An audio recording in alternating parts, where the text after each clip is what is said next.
Imagine delving into a world where the rules are as playful as they are profound, where every twist and turn promises adventure and enlightenment. This is not just any game, it's the game of life itself, and Florence Scovel Shinn is your enchanting guide through its magical landscape. In this enchanted text, you will discover the secrets to mastering the art of living with joy, purpose, and abundance. With her characteristic wit and wisdom, Florence Scovel Shinn invites you to become the architect of your own destiny, showing you how to unlock the hidden treasures of the universe and manifest your deepest desires. But beware. Along the way you will encounter mischievous challenges, cunning obstacles, and fantastical characters that will test your determination and ignite your imagination. From the mystical realms of manifestation to the playful corridors of cosmic consciousness, each chapter is a delightful adventure waiting to be explored. Chapter 1. The Game. Most individuals consider life as a battle, but in reality, it's a game. However, it's a game that requires a deep understanding of spiritual law, and the rules of this game are brilliantly presented in the Old and New Testaments. Jesus Christ taught that life is a grand game of giving and receiving, emphasizing that what man sows, he will inevitably reap. In other words, his words and actions will be returned to him, whether in the form of hate, love, criticism, or otherwise. What he gives, he will receive in return. This notion underscores that the consequences of our actions are inexorably linked to our choices. We also learn that the faculty of imagination plays a crucial role in the game of life. It's essential to guard our heart, synonymous here with our imagination, with total vigilance, as from it flow the circumstances of our existence. This means that what man imagines eventually manifests in his reality. For example, I know of an individual who contracted a rare and difficult-to-catch disease, but he had constantly imagined and read about it until it materialized in his body, tragically leading to his death due to a distorted imagination. Thus, to successfully play the game of life, it's imperative to train the faculty of imagination. A person endowed with a well-developed imagination focused on positive thoughts attracts to them everything they sincerely desire: health, wealth, love, friendship, and the full expression of their true nature in accordance with their highest ideals. Imagination is metaphorically described as the scissors of the mind, tirelessly cutting out the images that man sees there. Sooner or later he faces his own creations in the surrounding world, thus emphasizing the powerful impact of our thoughts on our daily reality. To successfully train the imagination, man must understand the workings of his mind. The Greeks said, "Know thyself." There are three departments of the mind: the subconscious, the conscious, and the superconscious. The subconscious is simply a power without direction, like steam or electricity, and it does what it is told to do.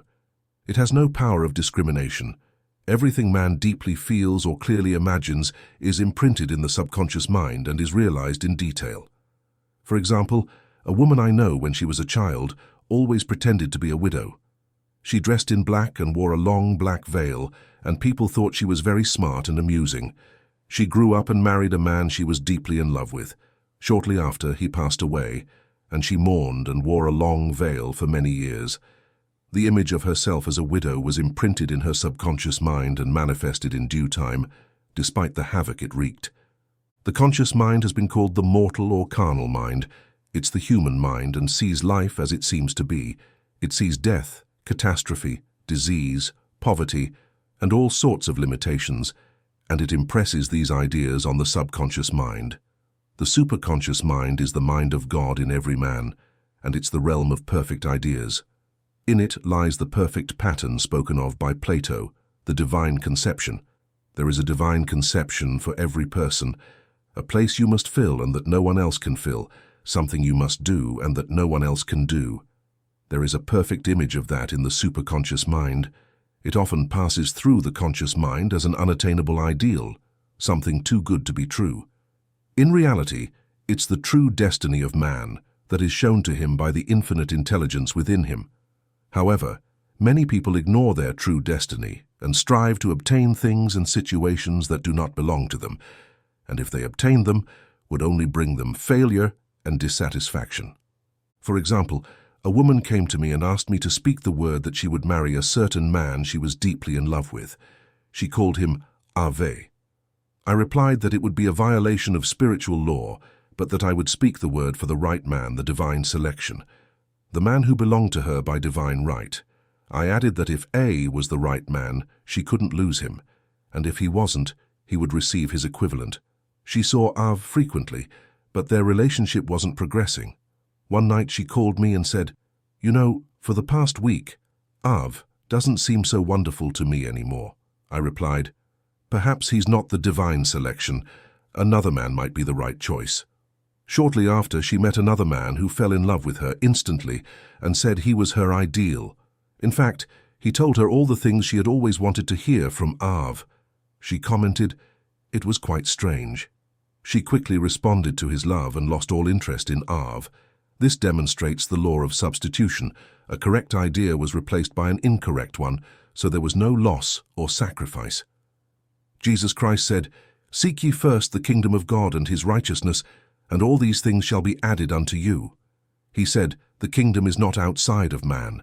The kingdom is the kingdom of correct ideas, or the divine pattern. Jesus Christ taught that man's words play a major role in the game of life. For by thy words thou shalt be justified, and by thy words thou shalt be condemned. Many people have brought disaster into their lives through useless words. For example, a woman once asked me why her life was now filled with poverty and limitations. She used to own a house surrounded by beautiful things and had plenty of money. We discovered that she had often grown tired of managing her home and had repeatedly said, "I'm fed up with all these things. I wish I could live in a trunk." And she added, "Today I live in that trunk." She had locked herself in that trunk. The subconscious mind has no sense of humor, and people often joke about their unfortunate experiences. For instance, a woman who had a lot of money constantly joked about ending up in poverty. Within a few years she was almost destitute, having imprinted in her subconscious mind an image of lack and limitation. Fortunately, the law works both ways, and a situation of lack can be transformed into abundance. For example, a woman came to see me one summer for a prosperity treatment. She was exhausted, beaten down and discouraged, saying she had only $8 in the world. I told her, "Well, we will bless those $8 and multiply them, as Jesus Christ multiplied the loaves and fishes," for she had been taught that every man had the power to bless, multiply, heal, and prosper. She asked, "What should I do now?" I replied, "Follow your intuition. If you have an intuition to do something or go somewhere, follow it. Intuition means being taught from within. It's man's infallible guide." She responded, "I don't know. It seems like I have the intuition to go home. I just have enough money for the car trip." Her home was in a distant city, and it was a place of lack and limitation. Intellect would have said, "Stay in New York, find a job, and make money." I then told her, "Go back home. Never violate an intuition." I told her these words, "The infinite spirit opens the way for great abundance, for it is an irresistible magnet for all that belongs to you by divine right." I told her to repeat it continuously. She went home immediately, and, by calling a woman one day, she was put in touch with an old family friend. Through this friend, she received thousands of dollars in the most miraculous way. She often told me, "Tell people the story of the woman who came to you with $8 and an intuition. There is always abundance on man's path, but it can only be manifested through desire, faith, or spoken word." Jesus Christ highlighted the fact that man must take the first step. Ask, and it will be given to you. Seek, and you will find. Knock, and the door will be opened to you. In the scriptures, we read about the works of my hands. Order me infinite intelligence. God is always ready to answer the smallest or greatest requests of man. Every desire, expressed or not, is a request. Often, we are surprised to see a desire suddenly fulfilled. For example, at Easter, having seen beautiful roses in the florist's windows, I briefly imagined having one at my door. At Easter, a beautiful rose bush arrived, and the next day I thanked my friend and told her it was exactly what I wanted. She replied, "I didn't send you a rose bush. I sent you lilies." The man had mixed up the order and sent me a rosebush simply because I had set the law in motion, and there had to be a rosebush. Nothing stands between man and his highest aspirations and all the desires of his heart, except doubt and fear. When man can desire without fear, every desire is instantly fulfilled. In a later chapter, I will explain in more detail the scientific reason for this and how fear must be erased from consciousness, for it is man's only enemy. Fear of lack, fear of failure, fear of illness, fear of loss, and a sense of insecurity at some level. Jesus Christ said, "Why are you afraid, you men of little faith?" We can therefore see that we must replace fear with faith, for fear is only inverted faith, faith in evil rather than in good. The aim of the game of life is to clearly see one's own good and to erase all mental images of evil. This must be done by impressing upon the subconscious the realization of good. A very bright man who had achieved great success told me that he had suddenly erased all fear from his consciousness by reading a sign posted in a room. He saw printed in big letters this statement, "Why worry? It will probably never happen." These words were indelibly recorded in his subconscious, and he now has a firm conviction that only good can enter his life. In the next chapter, I will discuss the different methods for impressing the subconscious. It is man's faithful servant, but care must be taken to give it the right instructions. Man always has a silent listener by his side, his subconscious. Every thought, every word is impressed upon it and is carried out with astonishing detail. It's like a recorder that records every note and tone of the singer's voice.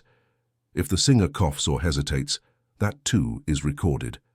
So let us break all the old and bad recordings in the subconscious, the recordings of our lives that we do not wish to keep, and let us create new and beautiful recordings. Speak these words aloud with power and conviction. Now, I crush and destroy with my word all false recordings in my subconscious. They return to the dust of their nothingness, for they come from my vain imaginations. Now I create perfect recordings through the inner Christ, recordings of health, wealth, love, and perfect self-expression. This is the square of life, the accomplished game. In the following chapters, I will show how man can change his conditions by changing his words. Anyone who does not know the power of the word is behind. Death and life are in the power of the tongue. Chapter 2. The Law of Prosperity. Yes, the Almighty will be your defense, and you will have money in abundance. One of the most important messages conveyed to humanity through the Scriptures is that God is man's source, and man can release, through his spoken word, all that belongs to him by divine right. However, he must have perfect faith in his spoken word. Isaiah said, "My word shall not return to me void, but it shall accomplish what I please." We now know that words and thoughts are a powerful vibrational force that always shapes the body and affairs of man. A woman came to me in great distress and said she was going to be sued on the 1st of the month for $3,000. She didn't know how to get this money and was desperate. I told her that God was her supply and there was provision for every demand. So I spoke the word, thanking God because the woman would receive the $3,000 at the right time and in the appropriate manner. I told her she must have perfect faith and act accordingly. The day arrived, but the money had not yet appeared. She called me on the phone to ask what she should do. I replied, "It's Saturday, so today you won't be sued. Your part is to act with abundance, thus showing perfect faith that you will receive it on Monday." She asked me to have lunch with her to give her courage. When I met her at a restaurant, I told her, "This is not the time to economize. Order an expensive lunch. Act as if you've already received the $3,000. Whatever you ask for in prayer believing, you will receive. You must act as if you have already received." The next morning, she called me back and asked me to stay with her all day. I told her, "You are divinely protected, and God is never late." In the evening, she called me very excited and said, "Dear, a miracle happened. I was sitting in my room this morning when the doorbell rang. I told the maid not to let anyone in. However, the maid looked out the window and said, 'It's your cousin with the long white beard.' So I told her, "Let him in, I'd like to see him." He was just turning the corner when he heard the maid's voice and came back. He talked for an hour, and just before leaving he said, "By the way, how are your finances?" I told him I needed the money, and he said, "Well, my dear, I'll give you $3,000 on the first of the month." I didn't like to tell him that I was going to be sued. What am I going to do? I won't receive it before the first of the month, and I need it tomorrow. I told her, I will continue to pray. Spirit is never late. I thank God for receiving the money on the invisible plane and for it manifesting in time. The next morning, her cousin called her and told her to come to his office this morning and he would give her the money. That evening, she had $3,000 in her bank account and was writing checks as fast as her excitement would allow. If one asks for success and prepares for failure, one will get the situation for which one has prepared. For example, a man came to me to speak the word that a specific debt would be cancelled. I realized he was spending his time planning what he would say to the man when the latter didn't pay his bill, thus neutralizing my words. He should have seen himself paying the debt. We have a wonderful illustration of this in the Bible, in relation to the 3 kings who were in the desert without water for their men and horses. They consulted the prophet Elisha, who gave them this amazing message. "Thus says the Lord, you shall not see wind or rain, yet you shall make this valley full of ditches." A man must prepare for what he has asked for, even when nothing seems to indicate it. For example, a woman had to search for an apartment for a year when there was a great shortage of apartments in New York. It seemed almost impossible, and her friends pitied her, saying, "You'll have to put your furniture in storage and live in a hotel." She replied, "Don't pity me. I am a superman, and I will find an apartment." She spoke these words, "Infinite Spirit, open the way to the right apartment." She knew there was a supply for every demand, and that it worked unconditionally on the spiritual plane. She was one with God, which was in the majority. She had contemplated buying new blankets when the tempting thought or reason suggested not to buy them. Perhaps after all she wouldn't find an apartment, and the blankets would be of no use to her. She quickly replied to herself, "Cover my ditches by buying the blankets." So she prepared for the apartment, acting as if she already had it. She miraculously found one, and it was given to her, even though there were over 200 applicants. The blankets manifested active faith. Needless to say, the ditches dug by the 3 kings in the desert were completely filled. Reading 2 Kings entering the spiritual rhythm is not easy for the ordinary person. Adverse thoughts of doubt and fear arise from the subconscious. They are the adversary's army to be repelled. This explains why it is often darkest before dawn. A great demonstration is usually preceded by tormenting thoughts. After making a statement of high spiritual truth, one challenges the old beliefs of the subconscious, and error is exposed to be erased. This is the time when one must make his truth affirmations repeatedly and rejoice, thanking for having already received. This means that all good and perfection are already available to man, awaiting his recognition. Man can only receive what he sees himself receiving. The children of Israel were informed that they could possess all the land they could see. This is true for every man. He has the land in his own mental vision. Every great work, every great achievement has manifested by maintaining the vision, and often just before the great achievement comes apparent failure and discouragement. The children of Israel, when they arrived in the Promised Land, were afraid to enter because they said it was full of giants who made them feel like grasshoppers. We saw the giants there, and we were like grasshoppers in our own eyes. This is the experience of almost every man. However, one who knows the spiritual law is not troubled by appearances, and even rejoices when he is still in captivity. That is, he holds firmly to his vision and thanks for having already received. Jesus Christ gave a wonderful example of this. He said to his disciples, "Do you not say, 'There are yet 4 months until the harvest'? Look, I tell you, lift up your eyes and see that the fields are already white for harvest." He saw clearly beyond the world of matter, and perceived clearly the world of the 4th dimension, things as they truly are, perfect and complete in the divine mind. Thus, man must always maintain the vision of the end of his journey and demand the manifestation of what he has already received. This can be his perfect health, love, provision, personal expression, home, or friends. All these things are finished and perfect ideas recorded in man's divine mind, his own superconsciousness, and they must come through him, not to him. For example, a man came to see me to speak the word for success. It was imperative that he gather $50,000 for his business within a specific time frame. The deadline was looming when he came to me, desperate.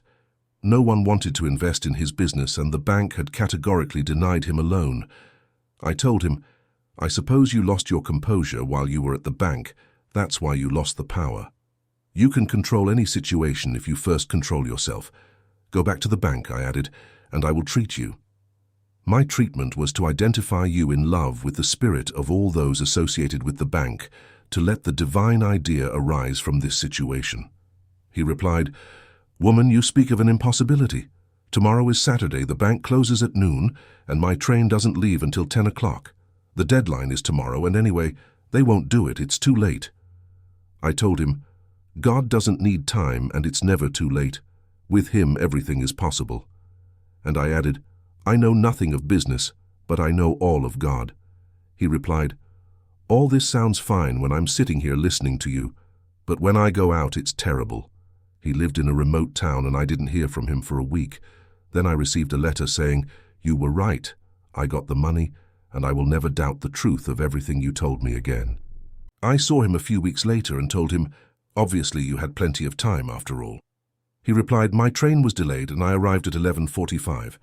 I walked calmly into the bank and said, 'I've come for the loan,' and it was granted to me without hesitation.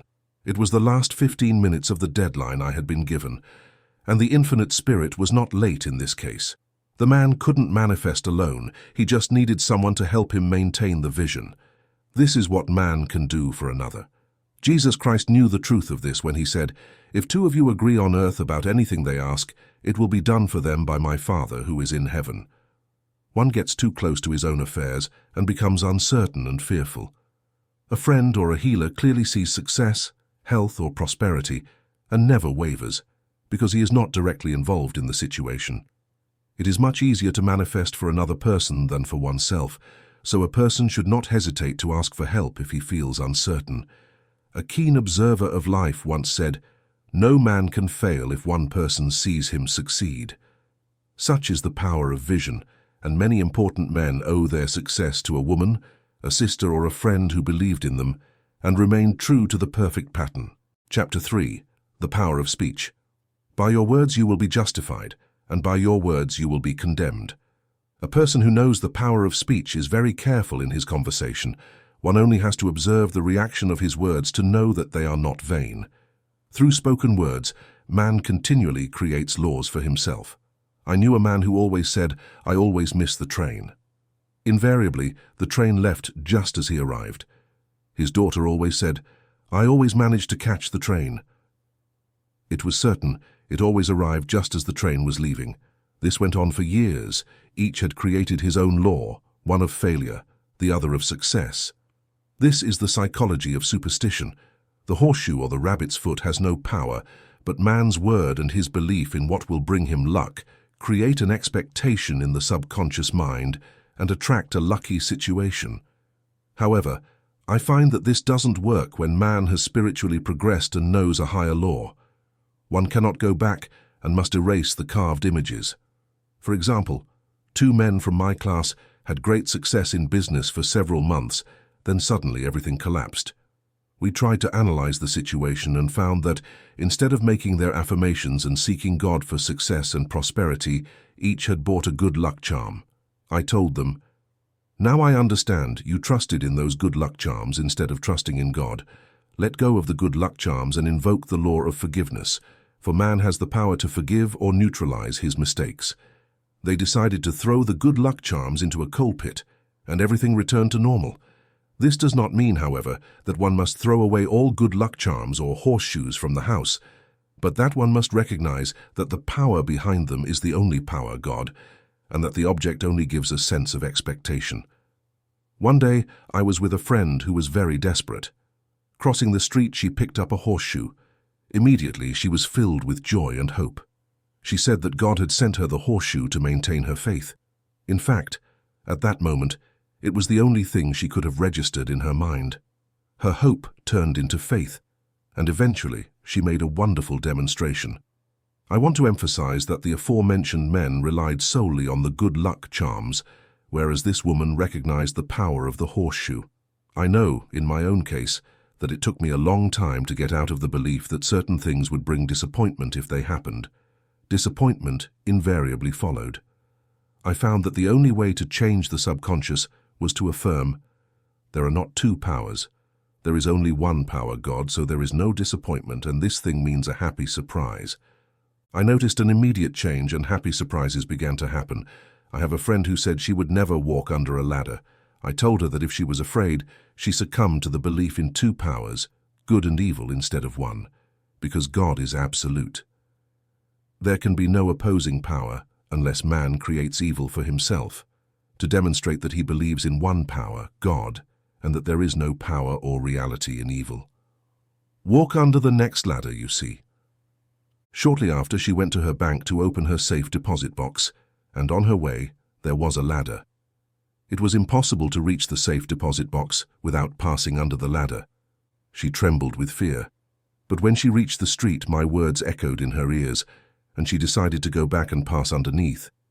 It was a decisive moment in her life, as ladders had kept her enslaved for years. She returned to the safe deposit box, and the ladder was no longer there. This often happens if one is willing to do something that is frightening. One is not obliged to do it. It's the law of non-resistance, which is not always understood. Someone once said that courage contains genius and magic. Face a situation without fear, and there is no situation to face. It falls away by itself. The explanation is that fear attracted the ladder onto the woman's path, and fearlessness removed it. Thus, invisible forces always work for man, even if he pulls the strings himself, though he may not know it. Through the vibratory power of words, everything man expresses begins to be attracted.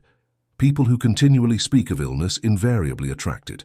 Once man knows the truth, he cannot be too careful with his words. For example, I have a friend who often says on the phone, "Come over and let's talk old times." This talk about old times means an hour of 500 to 1,000 destructive words, focusing on the main themes of loss, lack, failure, and illness. I reply, "No, thank you. I've had my share of old times talk in my life. They cost too much, but I would be delighted to have a new times talk and discuss what we want, not what we don't want." There is an old proverb that says, "A man dares to use his words only for three purposes: to heal, to bless, or to prosper." What man says about others will be said about him, and what he wishes for another he wishes for himself. The body can be renewed and transformed by spoken word and clear vision, and illness can be completely eliminated from consciousness. The metaphysician knows that every disease has a mental correspondence, and to heal the body, the soul must be healed. The soul is the subconscious mind, and it must be saved from erroneous thought. In Psalm 23 we read, "He restoreth my soul," which means that the subconscious mind or soul must be restored with right ideas. The mystical marriage is the marriage of the soul and the spirit, or the subconscious mind and the superconscious. They must be united. When the subconscious mind is flooded with perfect ideas from the superconscious, God and man are one. I and the Father are one, meaning that man is one with the realm of perfect ideas. He is made in the image and likeness of God. His imagination is endowed with power, and he rules over all created things. It can be said that all disease and infirmity come from the violation of the law of love. "A new commandment I give unto you, love one another, and in the game of life, love or goodwill wins all bases." For example, a woman I know had for years a terrible skin disease appearance. Doctors told her it was incurable, and she was desperate. She was about to leave her profession and had no other means of livelihood. However, she landed a good contract, and at the opening night, she was a great success. She received praise from critics and was happy and euphoric. The next day, she received a termination notice. A man from the cast was jealous of her success and engineered her dismissal. She felt hatred and resentment completely engulfing her, and she cried out, "Oh God, don't let me hate this man." That night she worked in silence for hours. Soon I entered a very deep silence. I felt at peace with myself, with man, and with the whole world. I continued like this for the next 2 nights, and on the 3rd day I found that I was completely healed of my skin disease. By asking for love or goodwill, I had fulfilled the law, for love is the fulfillment of the law. The disease, which stemmed from subconscious resentment, had been eradicated. Continued criticism causes rheumatism, as critical and disharmonious thoughts cause unnatural deposits in the blood that lodge in the joints. Jealousy, hatred, lack of forgiveness, fear, etc. cause abnormal growths. All disease is caused by a troubled mind. I once said in my class that it was futile to ask someone, "What's wrong?" One might as well ask, "Who's wrong?" Lack of forgiveness is the most prolific cause of disease. It hardens the arteries or the liver and affects vision. There are a multitude of ills in anger. One day, I visited a woman who told me she was sick because of a poisoned oyster. I replied, "No, it wasn't the oyster that was harmless, it was you who poisoned it. What's wrong?" She replied, "I had conflicts with 19 people." She had become so out of tune with herself that the inappropriate oyster manifested. Any outward disharmony signifies an inner mental disharmony. Man's only enemies are within himself. A man's enemies will be those of his own household. Personality is one of the last enemies to be overcome, for this planet takes its initiation in love. The message of Christ was, "Peace on earth, goodwill toward men." So the enlightened man strives to improve in the next. His work is to send goodwill and blessings to every man. And the wonder is that if one blesses a man, one does not have the power to harm him. For example, a man came to see me to be treated for success in business. He sold machines, and a competitor emerged with what he claimed was a better machine. My friend faced defeat. I told him, "First, you must eliminate all fear and know that God protects your interests. The right machine will be sold by the right man to the right man. And have not a single critical thought towards this man. Bless him all day long and be ready not to sell your machine if it's not the divine idea." So he went to the meeting without fear and without resistance, blessing the other man. He said the result was very remarkable. The other man's machine refused to work, and he sold his without the slightest difficulty. But I tell you, love your enemies, bless those who curse you, do good to those who hate you, and pray for those who mistreat and persecute you. Goodwill produces a great aura of protection around the one who sends it, and no weapon forged against him will prosper. In other words, love and goodwill destroy the enemies within ourselves, and thus we have no enemies outside. Peace on earth is for the one who sends goodwill to man. Chapter 4, the law of non-resistance. Do not resist evil, do not be overcome by evil. If evil is not overcome by good, nothing on earth can resist a completely non-resistant person. The Chinese say that water is the most powerful element because it is perfectly non-resistant. It can wear away a rock and sweep everything in its path. Jesus Christ said not to resist evil, for he knew that in reality there is no evil to resist. Evil comes from man's imagination or belief in 2 powers, good and evil. There is an old legend that Adam and Eve ate from the tree of illusion and saw 2 powers instead of 1, God. Therefore, evil is a false law that man has created for himself through the psychoma or dream of the soul.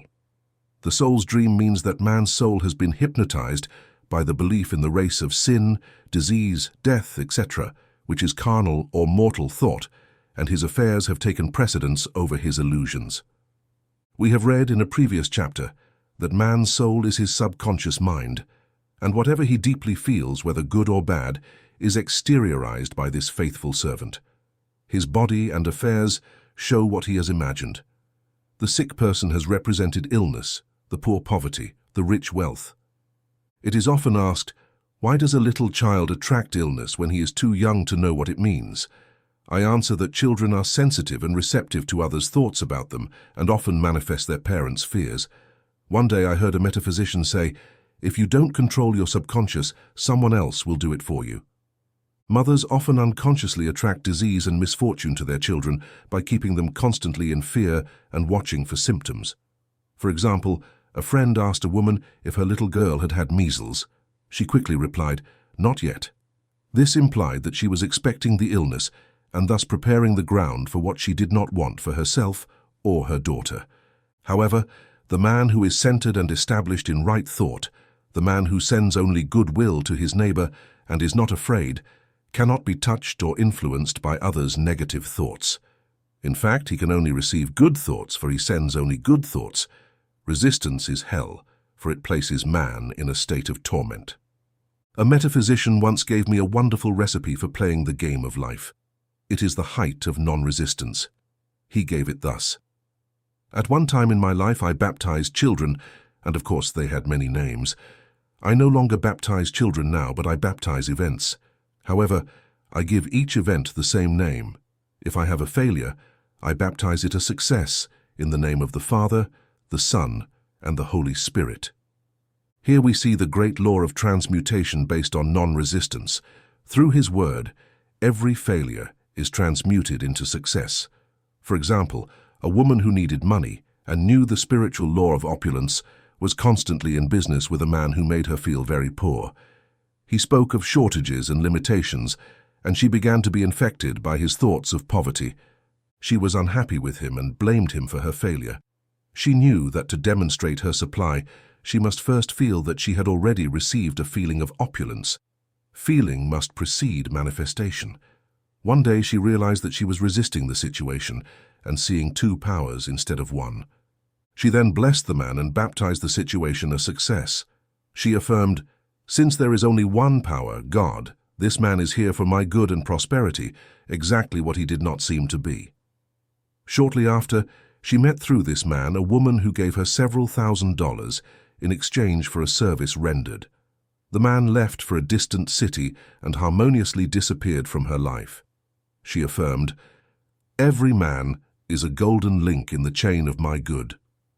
For all men are God in manifestation, waiting for the opportunity that man himself gives to serve the divine plan of his life.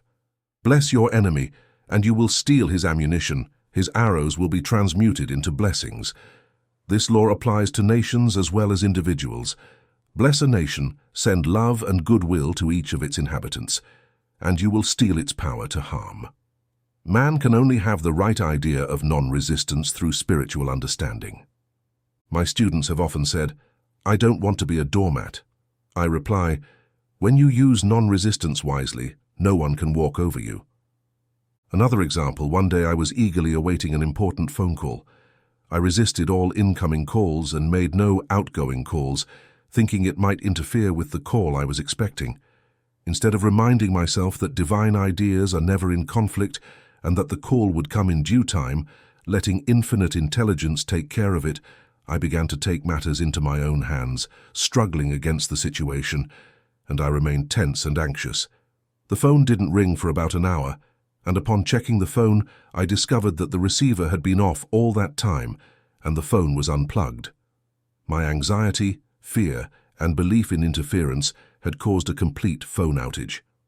Understanding what I had done, I immediately blessed the situation, baptized it as a success, and affirmed, "I cannot miss calls that rightfully come to me.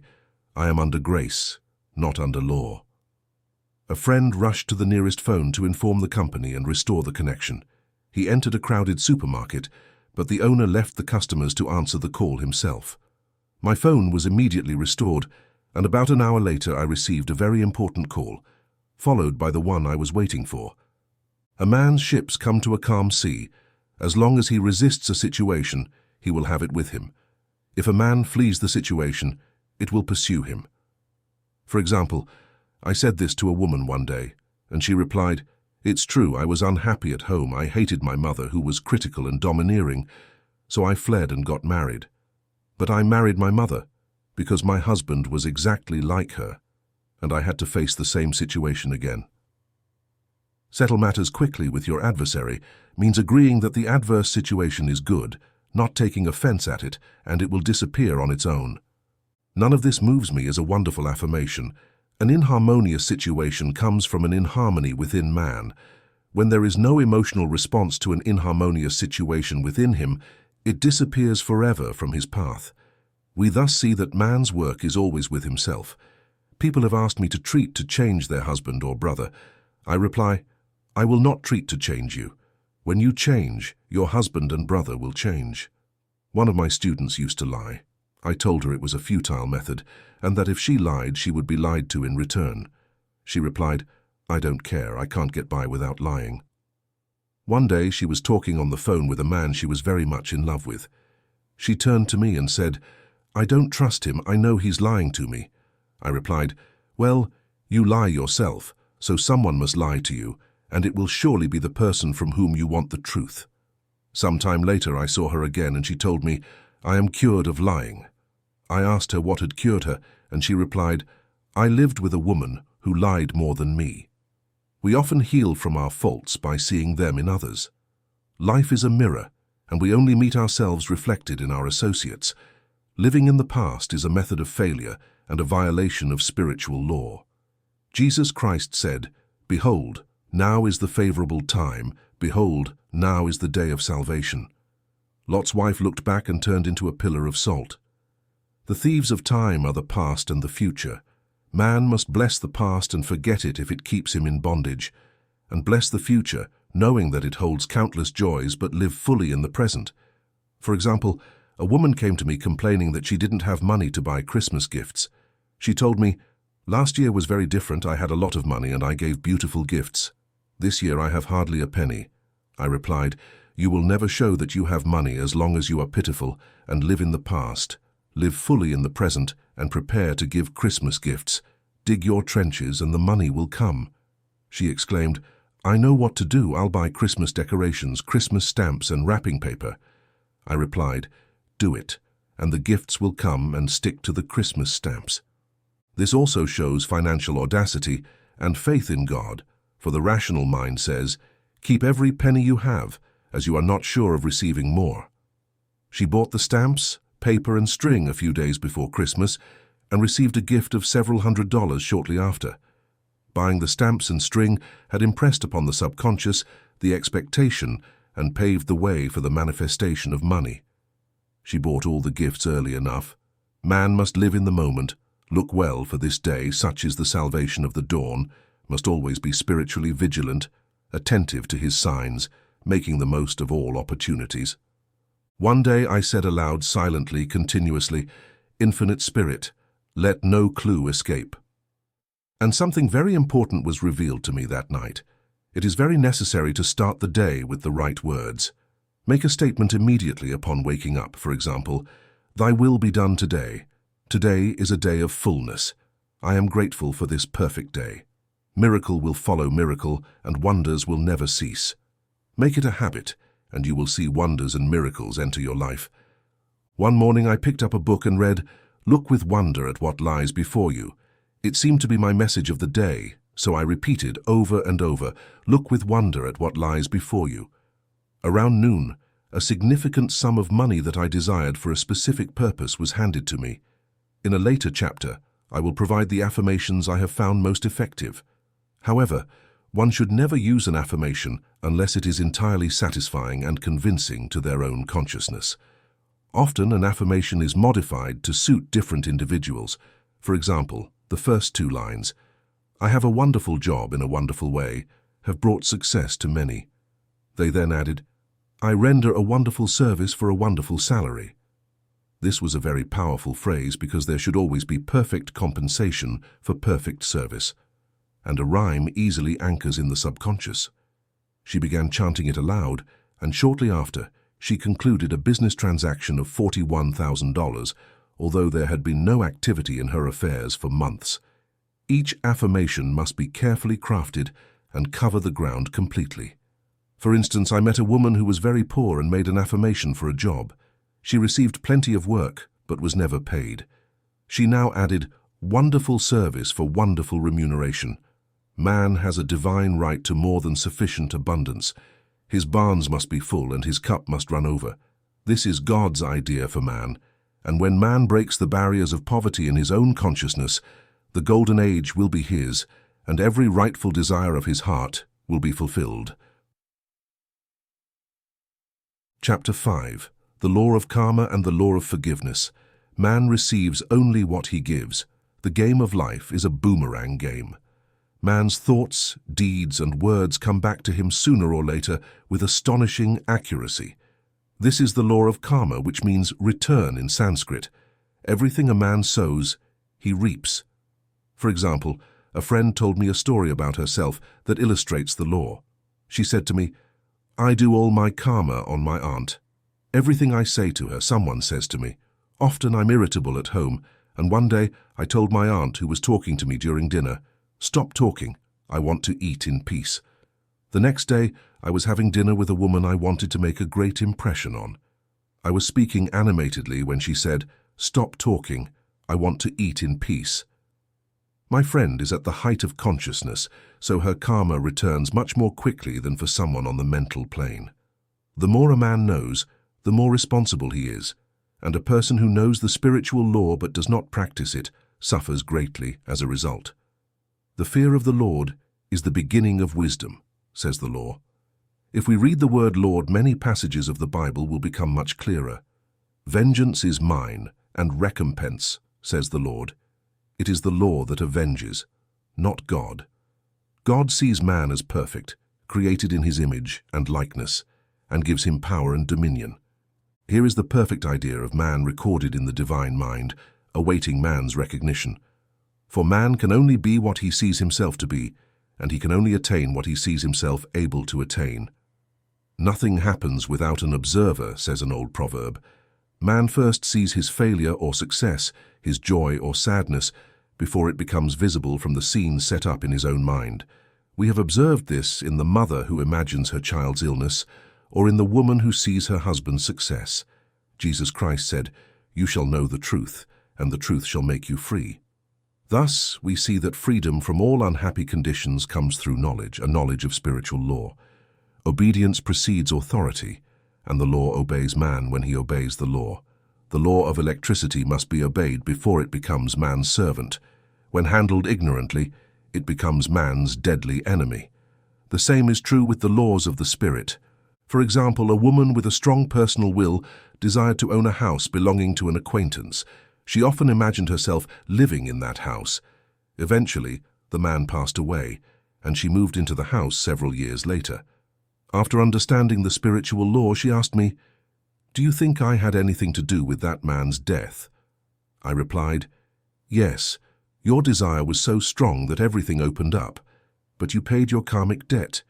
Your husband, whom you deeply loved, passed away shortly after, and the house became a burden in your hands for years. The original owner, however, could not have been affected by your thoughts if he had been positive in the truth. Neither was your husband, but both were under karmic law." The woman should have said, feeling her great desire for the house, "Infinite intelligence, give me the appropriate house, just as charming as this house, which is mine by divine right." Divine selection would have given perfect satisfaction and brought good to all. The divine pattern is the only safe pattern to follow. Desire is a tremendous force and must be directed into proper channels, or chaos ensues. The most important first step is to ask correctly. Man should always demand only what is rightfully his by divine right. Returning to the illustration, if the woman had adopted this attitude, "If this house I desire is meant for me, I cannot lose it. If it is not divinely ordained, give me its equivalent," the man might have moved harmoniously if he had been the divine choice for her, or he would have been replaced by another house. Anything forced to manifest by personal will always fails and inevitably encounters problems. Man is admonished, "Thy will be done, not mine," and it is curious to note that man always gets what he desires when he relinquishes his personal will, thus allowing infinite intelligence to work through him. Stay calm and see the salvation of the Lord. For example, a woman came to me in great distress.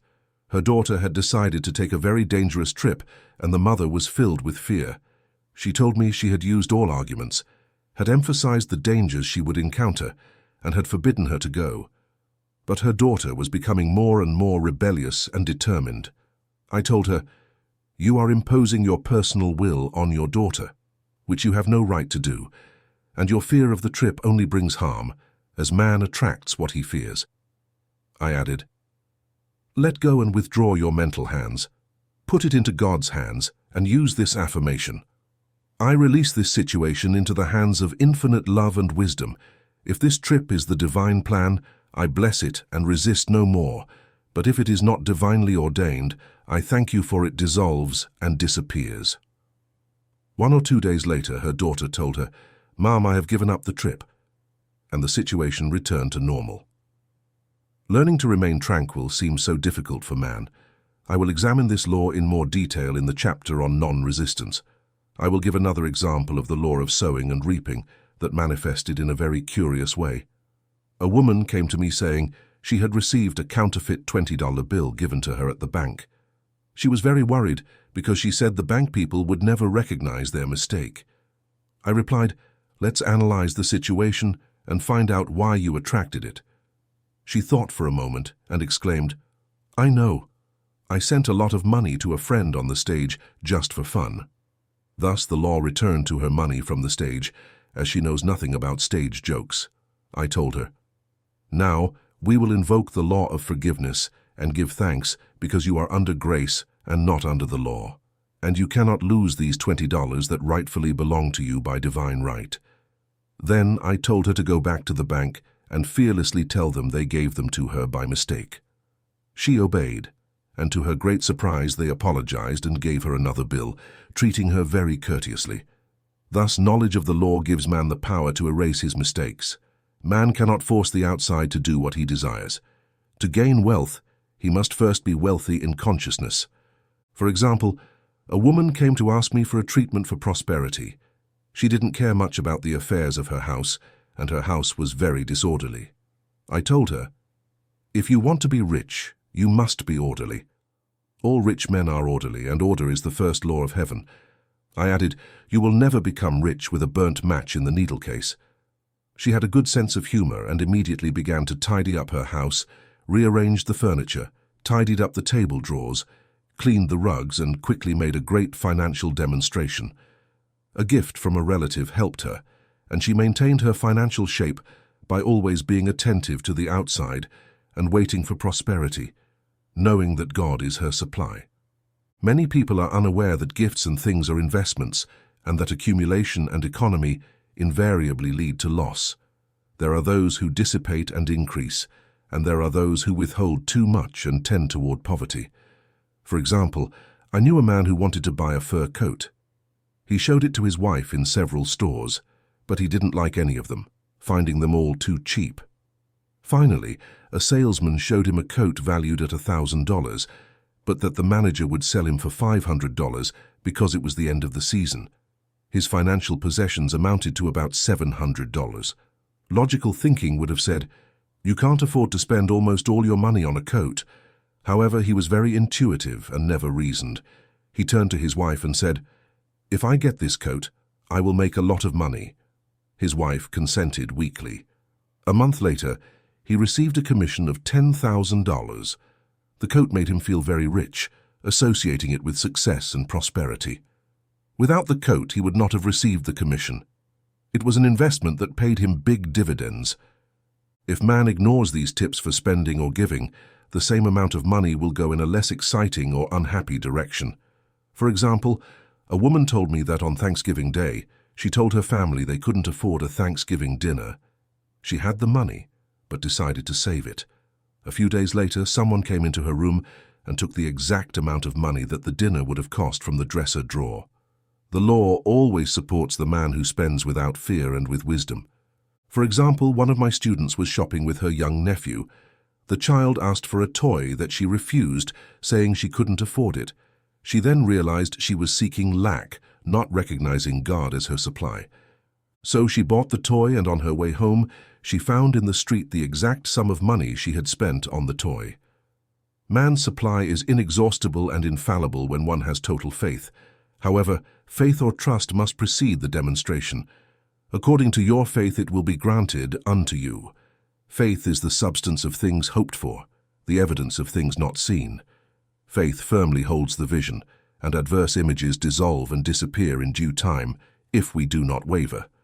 Jesus Christ brought the good news, the gospel, that there is a law higher than the law of karma, a law that transcends the law of karma, and that is the law of grace or forgiveness. It is the law that frees man from the law of cause and effect, the law of consequences. Under grace and not under the law, we are told that on this plane, man reaps where he has not sown. The gifts of God are simply poured out on him. Everything the kingdom offers belongs to him. This continuous state of bliss awaits the man who has transcended the thought of the world or of the race. In the world's thought, there is tribulation, but Jesus Christ said, "Take courage, I have overcome the world." The thought of the world is that of sin, sickness, and death. He saw their absolute reality and said that sickness and pain will pass, and even death, the last enemy, will be overcome.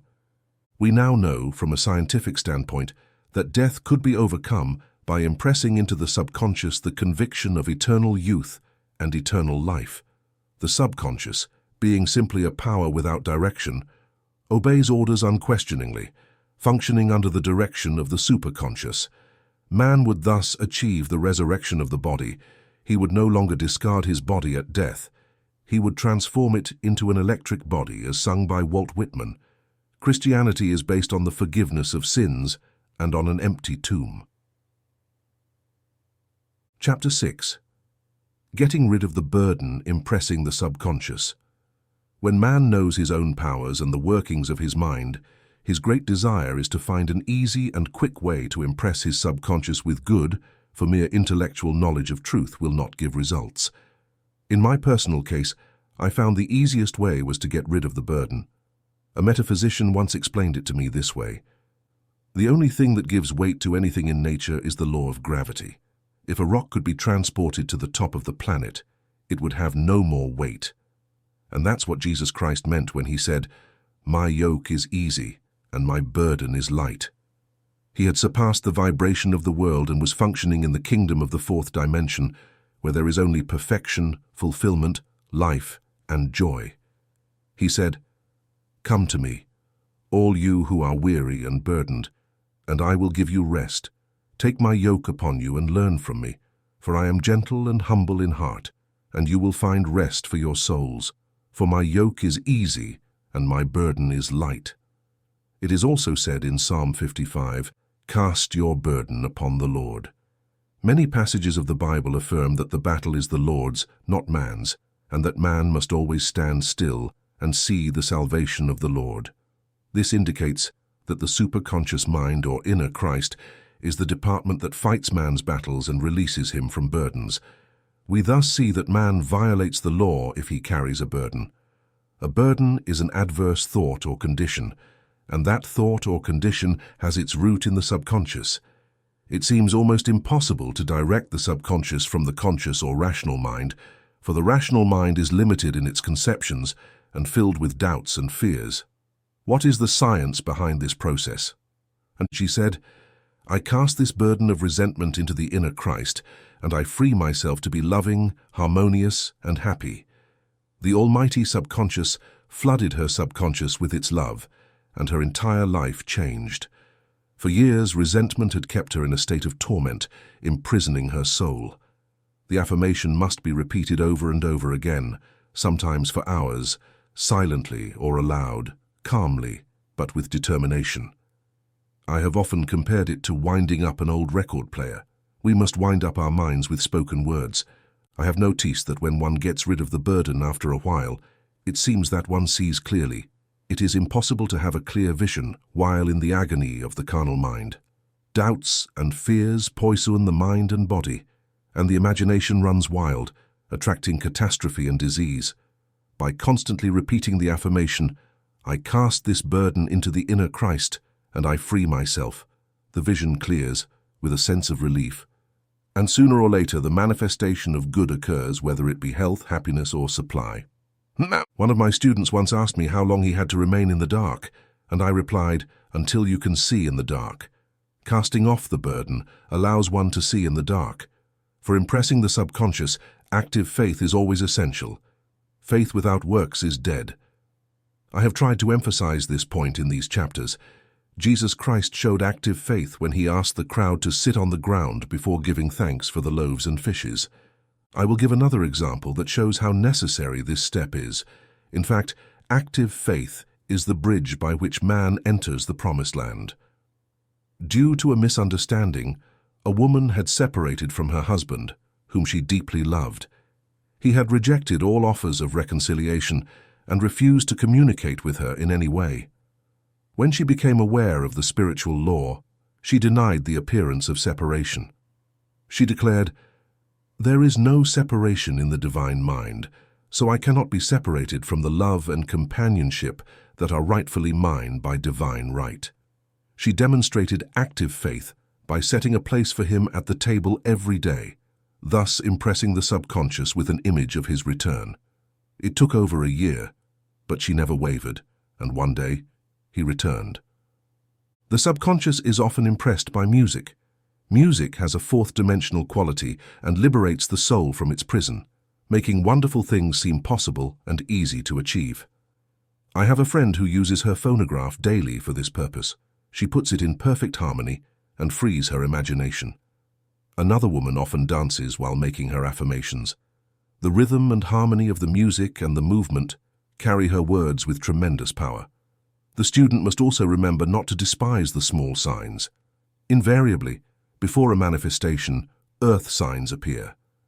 Before Christopher Columbus arrived in America, he saw birds and twigs indicating that land was near. The same is true for a demonstration, but the student often mistakes it for the demonstration itself, and he is disappointed. For example, a woman had affirmed for tableware.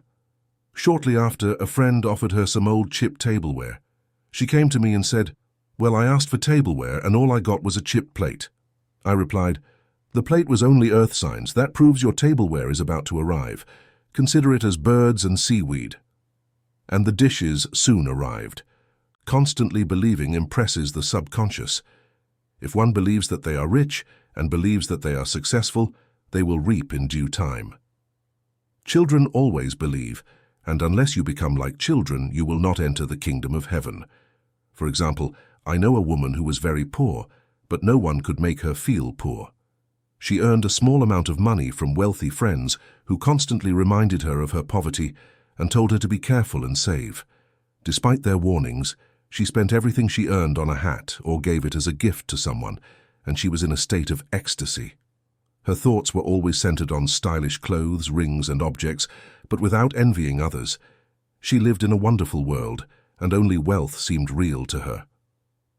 Shortly after, she married a wealthy man, and the rings and objects became visible.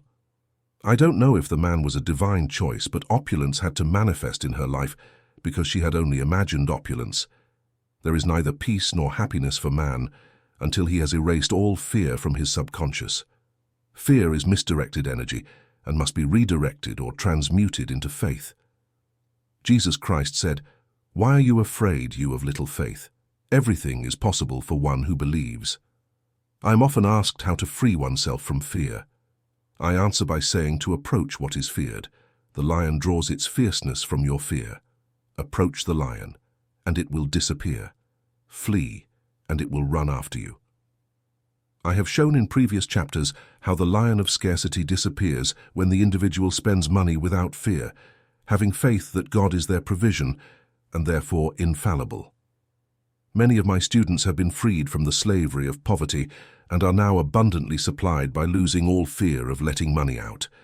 The subconscious is impressed with the truth that God is the giver and the gift giver. Therefore, as you are one with the giver, you are one with the gift. A splendid statement now is, I thank God, the giver, for God, the gift. Man has been separated from his good and his supply for so long by thoughts of separation and scarcity that sometimes dynamite is needed to dislodge these false ideas from the subconscious, and dynamite is a great situation. As seen in the previous illustration, the individual freed themselves from their slavery by showing audacity. Man must watch himself every hour to detect whether his motive for action is fear or faith. Choose today whom you will serve, fear or faith. Perhaps one's fear is related to personality. In that case, one should not avoid feared people. Be ready to meet them joyfully, and they will harmoniously become golden links in the chain of your good, or disappear. Perhaps fear concerns illness or germs. In that case, one should be fearless and unashamed in a situation filled with germs, and one would be immune. Germs can only be caught when one vibrates at the same rate as the germ, and fear pulls man down to the level of the germ. Of course, disease-carrying germs are the product of the carnal mind, as all thoughts must objectify germs. Germs do not exist in the superconscious or in the divine mind. Therefore, they are the product of human imagination. In the blink of an eye, man's liberation will come when he realizes there is no power in evil. The material world will fade away, and the world of the fourth dimension, the world of wonder, will come into manifestation. And I saw a new heaven and a new earth, for the first heaven and the first earth were passed away, and there was no more sea. And I, John, saw the holy city, New Jerusalem, coming down from God out of heaven, prepared as a bride adorned for her husband. And I heard a great voice out of heaven saying, Behold, the tabernacle of God is with men, and he will dwell with them, and they shall be his people. And God himself shall be with them, and be their God. And God shall wipe away all tears from their eyes, and there shall be no more death, neither sorrow nor crying, neither shall there be any more pain, for the former things are passed away. Chapter 7. Love. All human beings on this planet are initiated into love. A new command I give you, love one another, said Austin Osman Spare, affirming that love is a cosmic phenomenon that opens to man the world of the fourth dimension, the wonderful world. True love is selfless and free from fear. It pours out on the object of its affection without asking for anything in return. Its joy lies in the joy of giving. Love is God in manifestation and the most powerful magnetic force in the universe.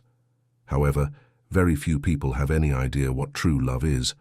Human beings are often selfish, tyrannical, or fearful in their affections, thus losing what they love. Feelings of jealousy are one of love's worst enemies, as the imagination runs wild, seeing the loved one drawn to another, and these fears inevitably materialize. For example, a woman came to see me, very distressed. The man she loved had left her for other women and claimed he had never intended to marry her. She was torn by jealousy and resentment, and said she hoped he suffered as much as he had made her suffer. She added, "How could he leave me if I loved him so much?" I replied, "You don't love him. You hate him." Then I said, "You can never receive what you have never given. Give perfect love, and you will receive perfect love. Do not criticize or condemn. Bless him wherever he may be." She retorted, "I will not bless him if he doesn't know where he is." I replied, "Well, that's not true love.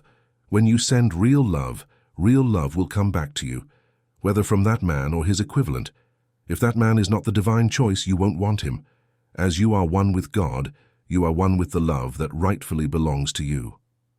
A few months passed and things were pretty much the same, but she was conscientiously working on herself. I told her, "When his cruelty no longer bothers you, it won't be there anymore, for you attract it through your own emotions." Then I told her about a fellowship in India that never said hello. Instead, they used these words, "Salute to the divinity in you."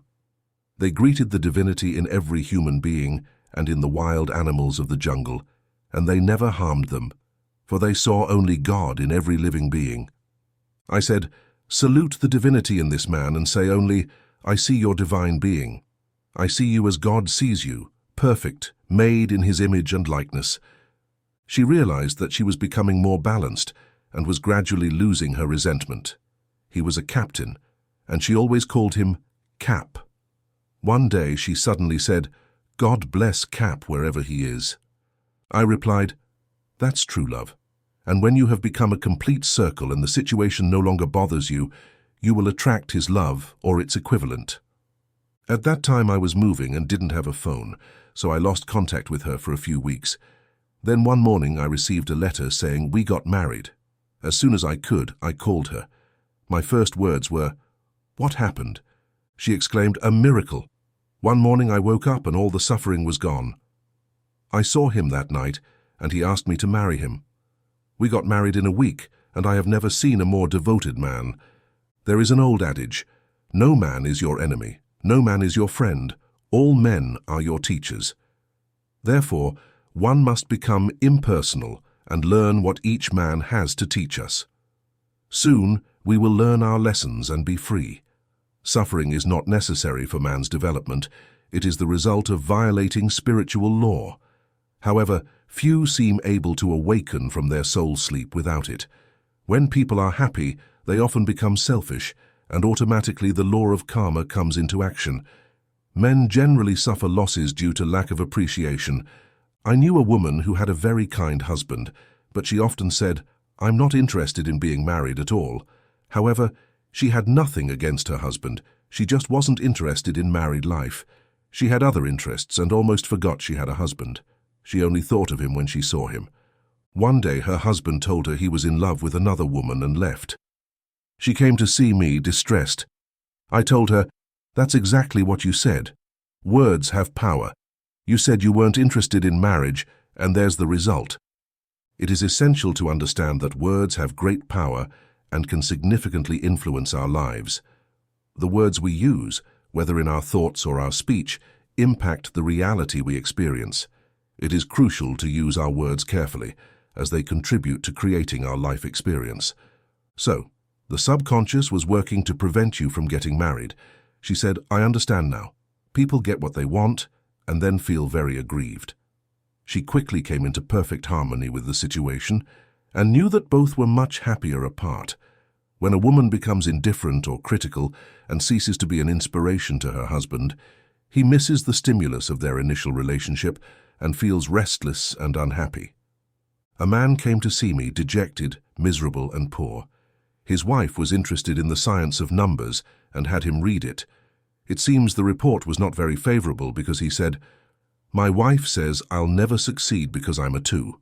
I replied, "No matter what your number is, you are a perfect idea in the divine mind, and we will demand the success and prosperity already provided for you by this infinite intelligence." In a few weeks he had an excellent position, and 1 or 2 years later he was very successful as a writer. No man succeeds in business if he does not love his work. The picture the artist paints out of love for his art is his best work. Hatred of money is always something to avoid. No man can attract money if he despises it. Many people remain in poverty by saying, "Money means nothing to me, and I despise people who have it." That's why many artists are poor. Their contempt for money keeps them away from it. I remember hearing one artist say of another, "He's not good as an artist, he has money in the bank." However, money is an aspect of abundance in life. Money is a means of expressing freedom from scarcity and limitation. It must always circulate and be used for righteous purposes. Stinginess and excessive saving react with dark vengeance. This does not mean that man should not have houses, land, stocks, and bonds. The storehouses of the righteous will be filled, which means that man should not accumulate too much capital. If an opportunity arises where money is needed, by letting it out without fear and with joy, one paves the way to attract more, for God is the infallible and inexhaustible source of man. It is important to maintain a spiritual attitude towards money. Money is God in manifestation, as freedom from scarcity and limitation. Money must always circulate and be used correctly.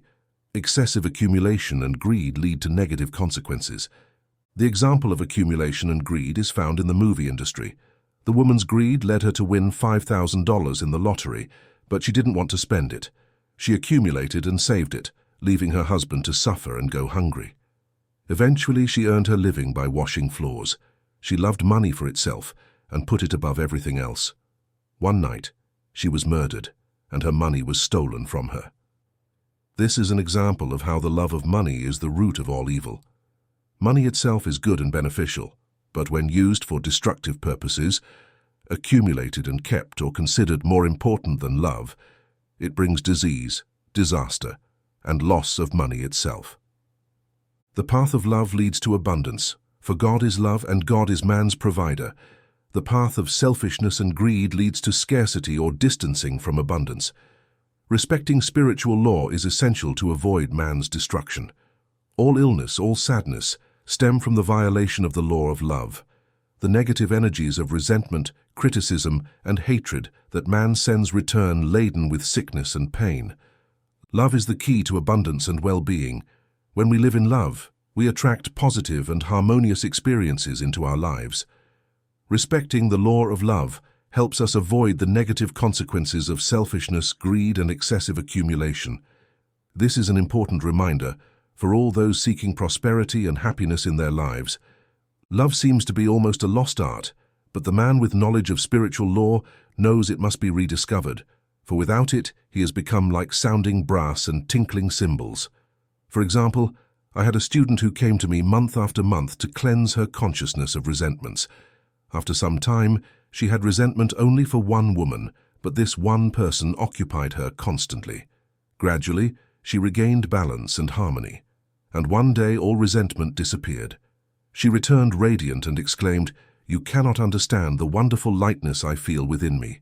Love and goodwill have immeasurable value in business." For example, a woman came to me complaining about her employer. She said he was cold and critical, and she knew he didn't want her for the position. I replied, "Salute the divinity in this woman and send her love." She replied, "I can't, she's like a woman made of marble." I told her the story of the sculptor who asked for a certain piece of marble.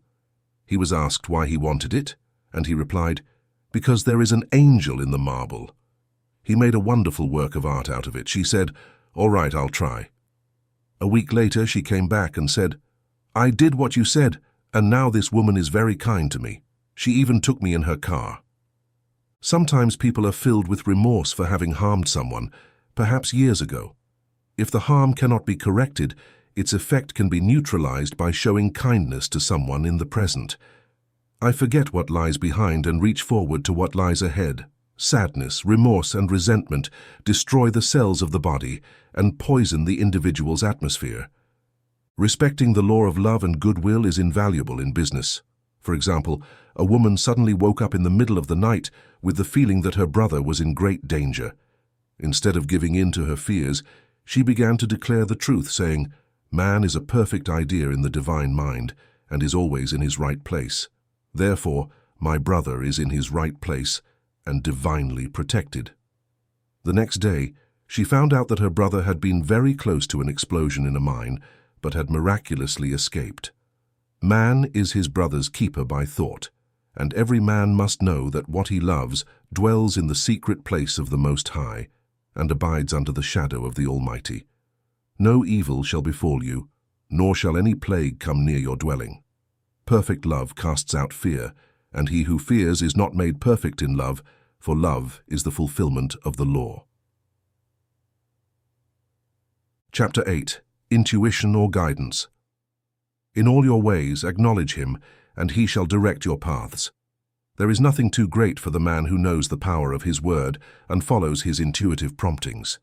By the word he sets in motion invisible forces and can rebuild his body or reshape his affairs. Therefore, it is of paramount importance to choose the right words, and the student carefully selects the affirmation he wishes to propel into the invisible. He knows that God is his supply, that there is a supply for every demand, and that his spoken word releases this supply.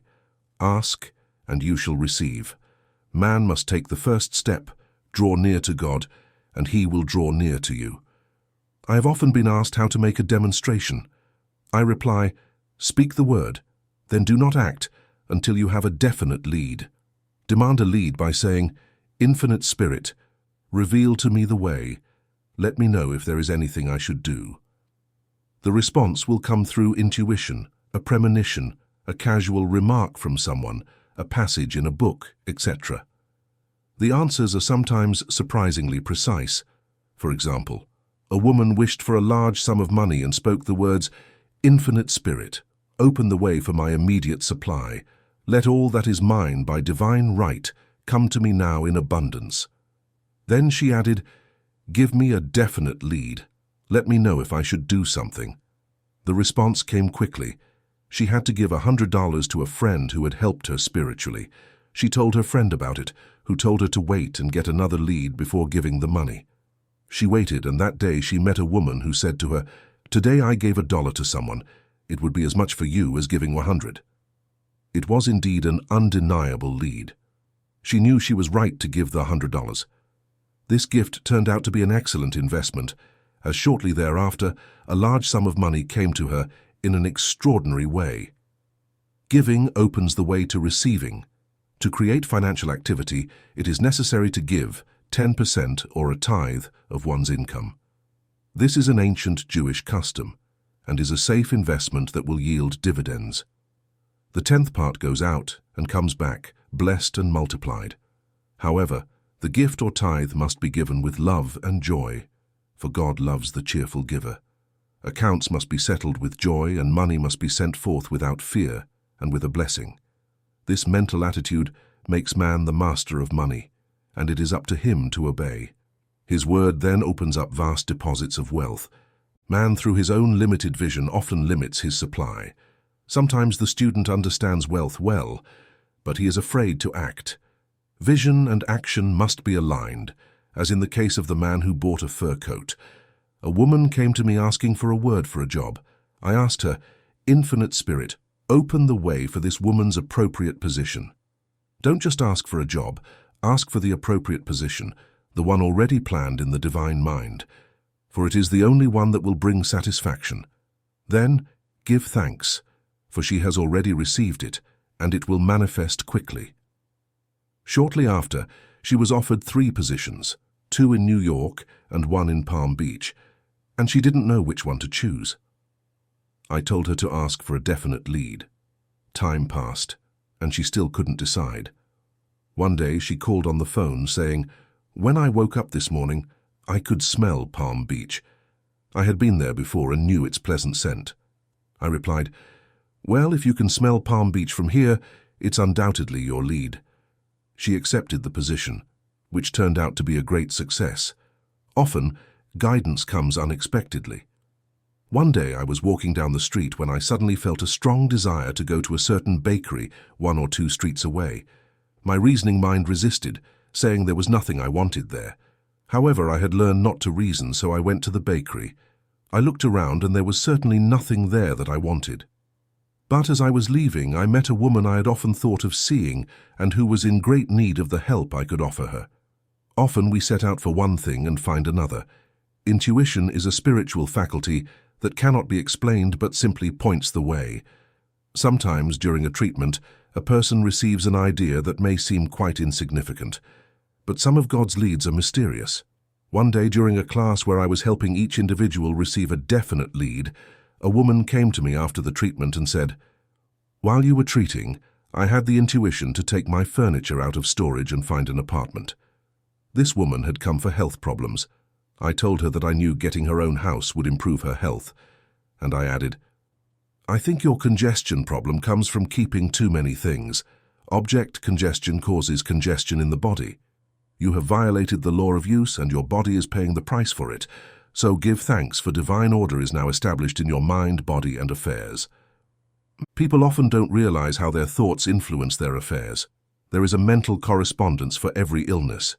A person could receive instant healing by realizing that their body is a perfect idea in the divine mind, therefore whole and perfect.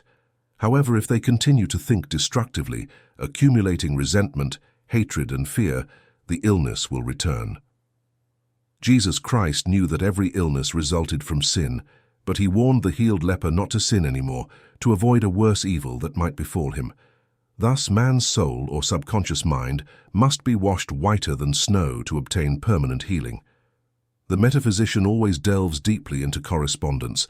Jesus Christ said, "Judge not, lest ye be judged. Condemn not, lest ye be condemned." Many people attract illness and misfortune because they condemn others. What man condemns in others, he attracts to himself. For example, a friend came to me angry and upset because her husband had left her for another woman. She constantly condemned the other woman, saying she knew he was married and had no right to accept his attention. I told her to stop condemning the woman, bless her, and let go of the situation, or else she would attract the same thing to herself. She didn't listen to my words, and 1 or 2 years later she became deeply interested in a married man. Man is like a magnet. Every time he criticizes or condemns, he attracts something to himself. Indecision is an obstacle on many paths. To overcome it, repeat the following affirmation. I am always under direct inspiration. I make correct decisions quickly. These words impress the subconscious, and soon you find yourself awake and alert, making the right decisions without hesitation. I recommend not seeking guidance on the psychic plane, as it is the realm of many individual thoughts and not of the one thought. When man opens his mind to subjectivity, he becomes a target for destructive forces. The psychic plane results from man's mortal thought. It belongs to the plane of opposites. Numerology and horoscope reading keep man on the mental or mortal level, for they only concern the carnal way. There is a mental correspondence for every illness. For example, a person could receive instant healing by realizing that their body is a perfect idea in the divine mind, therefore whole and perfect. However, if they continue to think destructively, accumulating resentment, hatred, and fear, the illness will return. Jesus Christ knew that every illness resulted from sin, but he warned the healed leper not to sin anymore to avoid a worse evil that might befall him. Thus, man's soul or subconscious mind must be washed whiter than snow to obtain permanent healing. The metaphysician always delves deeply into correspondence. Jesus Christ said, "Judge not, lest ye be judged. Condemn not, lest ye be condemned." Many people attract illness and misfortune because they condemn others. What man condemns in others, he attracts to himself. For example, a friend came to me angry and upset because her husband had left her for another woman. She constantly condemned the other woman, saying she knew he was married and had no right to accept his attention. I told her to stop condemning the woman, bless her, and let go of the situation, or else she would attract the same thing to herself. She didn't listen to my words, and 1 or 2 years later, she became deeply interested in a married man. Man is like a magnet. Every time he criticizes or condemns, he attracts something to himself. Indecision is an obstacle on many paths. To overcome it, repeat the following affirmation. I am always under direct inspiration. I make correct decisions quickly. These words impress the subconscious, and soon you find yourself awake and alert, making the right decisions without hesitation. I recommend not seeking guidance on the psychic plane, as it is the domain of many individual thoughts rather than the singular thought. When man opens his mind to subjectivity, he becomes a target for destructive forces. The psychic plane results from man's mortal thought. It belongs to the realm of opposites. Numerology and horoscope reading keep man on the mental or mortal level because they only concern the carnal way. I know a man who should have died long ago according to his horoscope, but he is alive and leads one of the largest movements in this country for the upliftment of humanity. It takes great mental strength to neutralize a bad prophecy. The student should declare that any false prophecy is null and void. Any plan that my Heavenly Father has not foreseen will dissolve and disappear.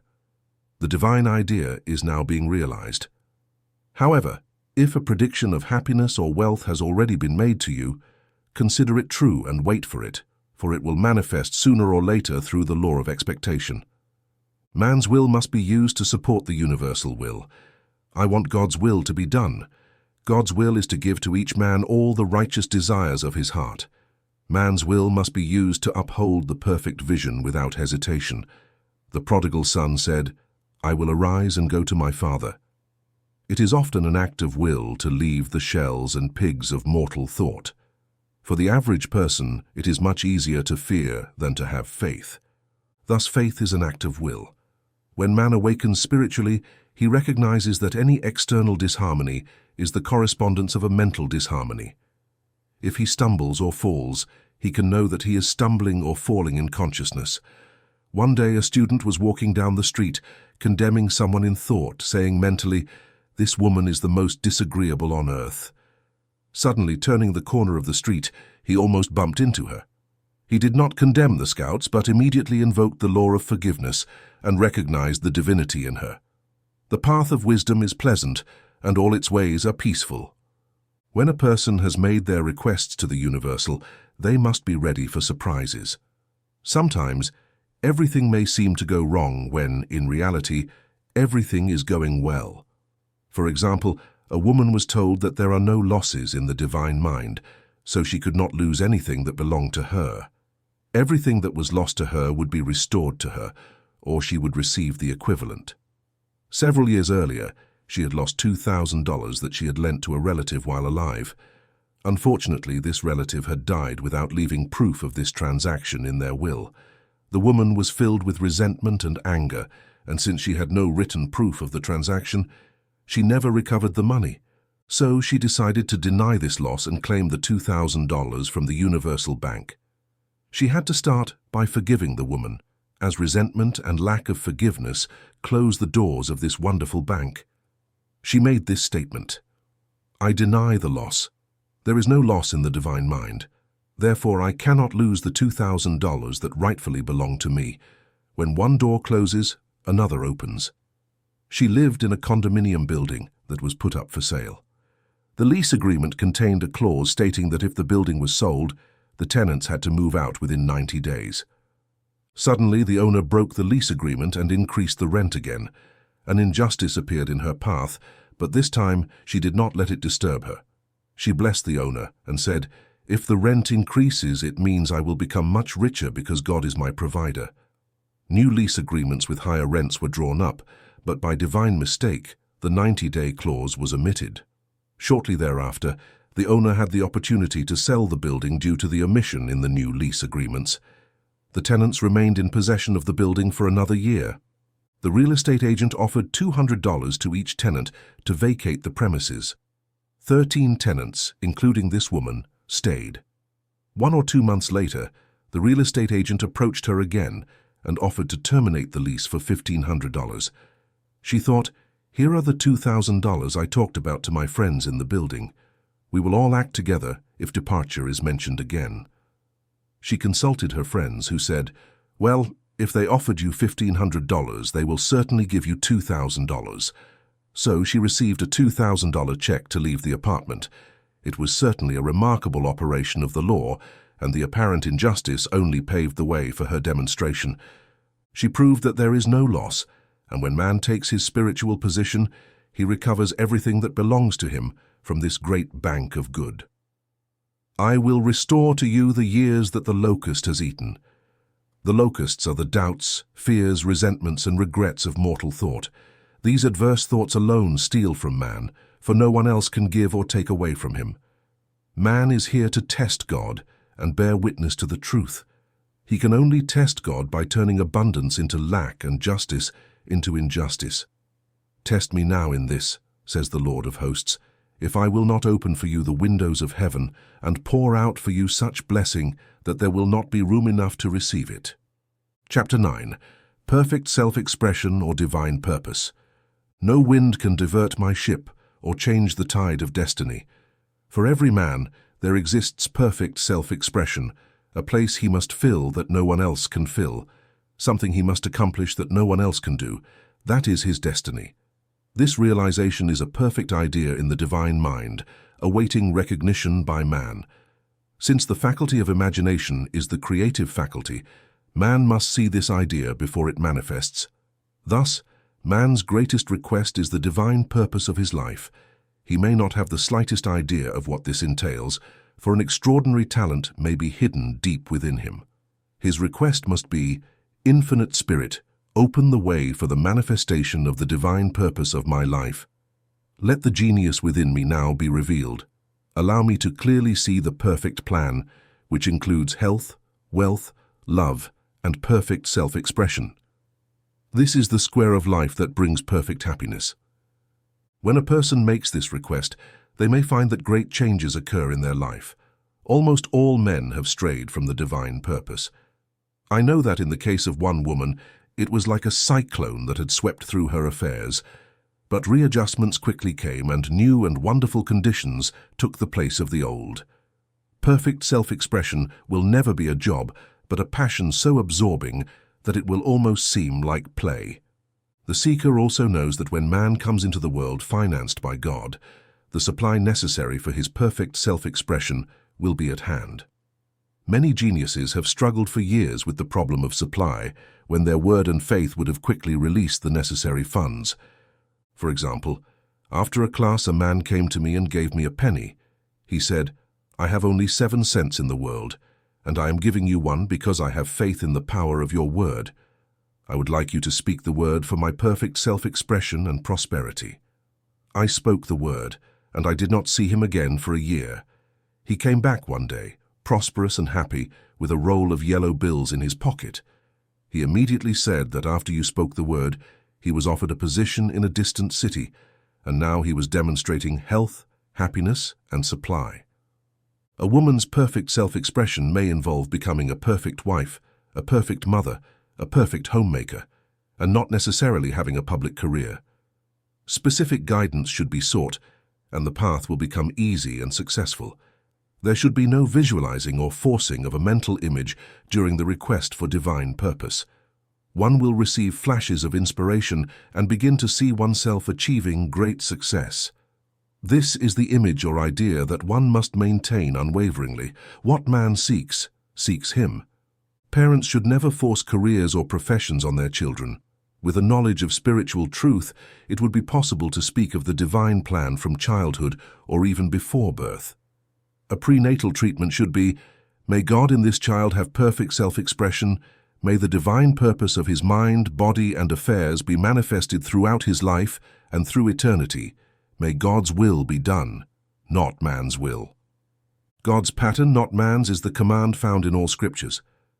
The Bible is a book about the science of mind. It is a book that tells man how to free his soul or subconscious mind from bondage. The battles described are images of man struggling against mortal thoughts. The enemies of man will be those of his own household. Every man is Josaphat, and every man is David, slaying Goliath, mortal thought, with the little stone of faith. Thus man must be careful not to be the wicked and lazy servant who buried his talent. Terrible punishment is meted out to those who do not use their own ability. Often fear stands between man and his perfect self-expression. Fear of failure has hindered many geniuses.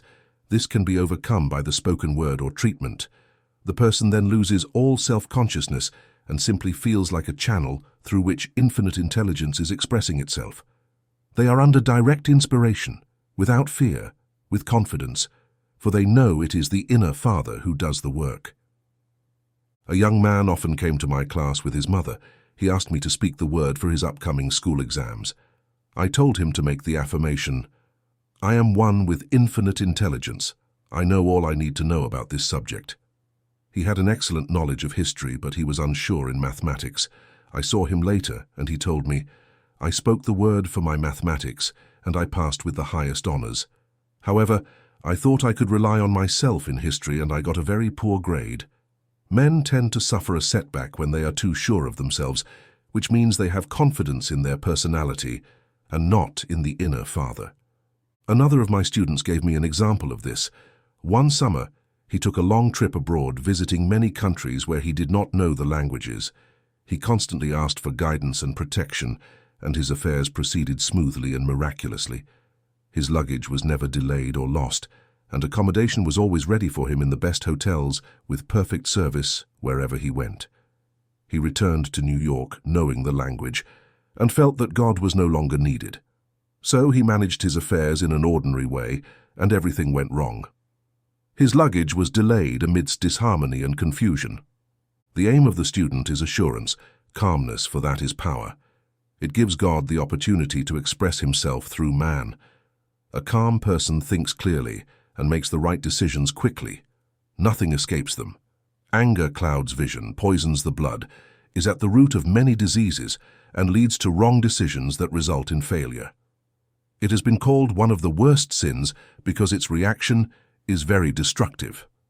The student learns that in metaphysics, sin has a much broader meaning than in ancient teachings. Anything that is not of faith is sin. He discovers that fear and worry are mortal sins. They are inverted faith, and through distorted mental images, they cause what one fears to happen. His work is to cast out these enemies from his subconscious. When man has no fear, all is accomplished. As Emmett Fox says, man is a fearful God. So, as we have read in previous chapters, man can only overcome fear by approaching what he fears. When Josaphat and his army prepared to face the enemy singing, "Praise the Lord for his mercy endures forever," they discovered that their enemies had destroyed each other, and there was nothing to fight. For example, a woman asked a friend to deliver a message to another friend. She was afraid to deliver the message because her reason told her, "Do not interfere in this matter. Do not deliver this message." She was troubled because she had given her word. Finally, she decided to approach God and invoke the law of divine protection. She met the friend to whom she was to deliver the message, opened her mouth to say it, when her friend told her, "So-and-so has left town." This rendered the transmission of the message unnecessary, as the situation depended on the person's presence. Since she was ready to do it, she was not obliged to do it. Because she had no fear, the situation dissipated. The student tends to delay his demonstration because he believes it is incomplete. He should make this affirmation: "In the divine mind, there is only understanding. Therefore, my demonstration is complete. My work is perfect. My house is perfect. My health is perfect. All that is required are perfect ideas recorded in the divine mind, and they must manifest perfectly under grace. I already thank you for having received them in the invisible and actively prepare to receive them in the visible." One of my students needed a financial demonstration. She came to see me and asked why it was not finished. I replied that perhaps she was used to not finishing things, and that the subconscious had become accustomed to not completing them. She said, "You are right. I often start things and never finish them. I will go home and finish something I started weeks ago, and I know that it is a symbol of my demonstration." Shortly after, the money came in the most curious way. Her husband was paid twice that month. He mentioned it to people who advised him to keep the money. When a man asks in faith, he must receive, for God creates his own channels. I have sometimes been asked, suppose a person has several talents. How will they know which one to choose? Demand that it be shown to you definitively. Say, "Infinite Spirit, give me a decisive clue. Reveal to me my perfect self-expression. Show me which talent I should use now." I have known people who suddenly embarked on a new career and were perfectly qualified, with little or no training. So, make the affirmation, "I am fully equipped for the divine plan of my life, and do not be afraid to seize opportunities." Some people are joyful givers but poor receivers. They reject gifts out of pride or for negative reasons, thereby blocking their channels, and usually end up receiving little or nothing. For example, a woman who had made many donations was offered a gift of several $1,000s, but she refused, saying she did not need it. Shortly after, she encountered financial difficulties and found herself in debt for the same amount. Man must receive the bread that is returned to him upon the waters, for he has given freely, he will receive freely. There is always a perfect balance between giving and receiving. Although man must give without expecting anything in return, he violates the law if he refuses the returns that come to him, for all gifts come from God, man being only a channel. I have often been asked why one man is born rich and healthy, while another is born poor and sick. Where there is an effect, there is always a cause. There is no chance. This question is resolved by the law of reincarnation. Man goes through many births and deaths until he knows the truth that sets him free. He is drawn back to the earthly plane by unfulfilled desires, to pay his karmic debts, or to fulfill his destiny. The man who is born rich and healthy had images of health and wealth in his subconscious mind from his past life, while the poor and sick man had images of illness and poverty in his subconscious. Man manifests in any plane the total sum of his subconscious beliefs. However, birth and death are laws created by man, for the wages of sin is death.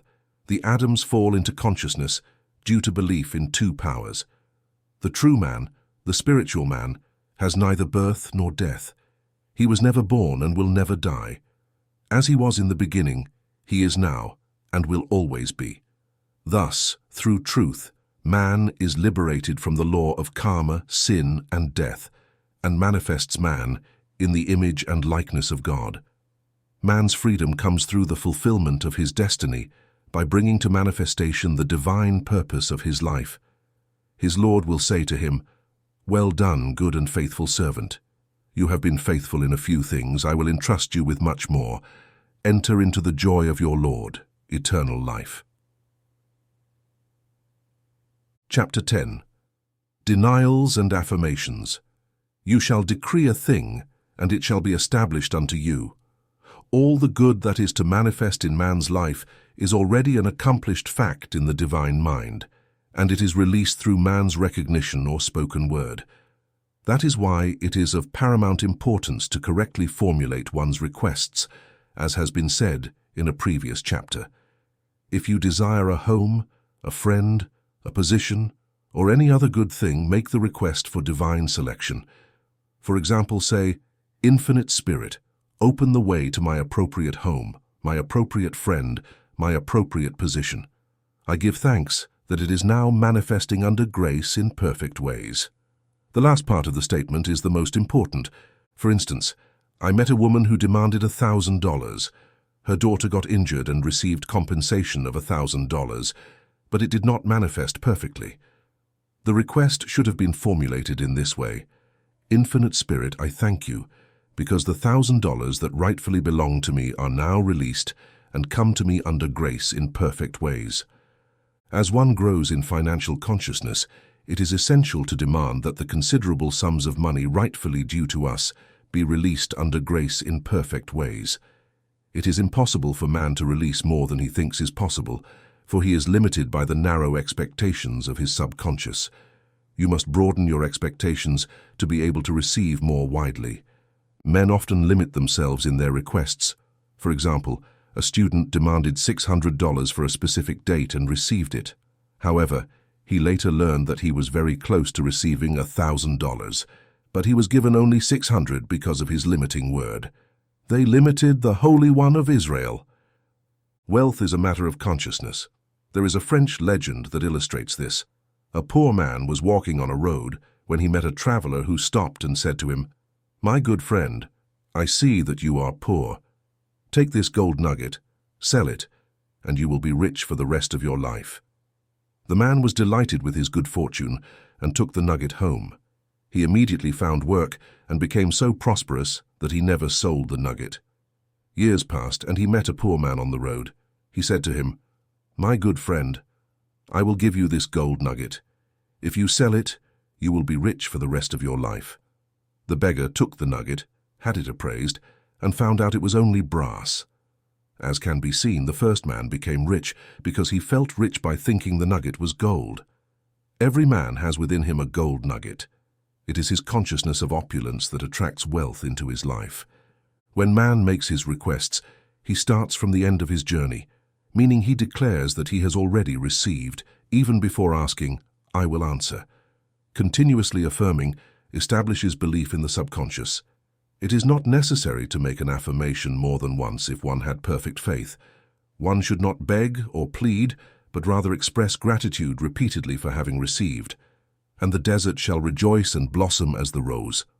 This joy, which is always in the desert state of consciousness, opens the way to liberation. The Our Father is a form of command and request and ends with praise and thanksgiving.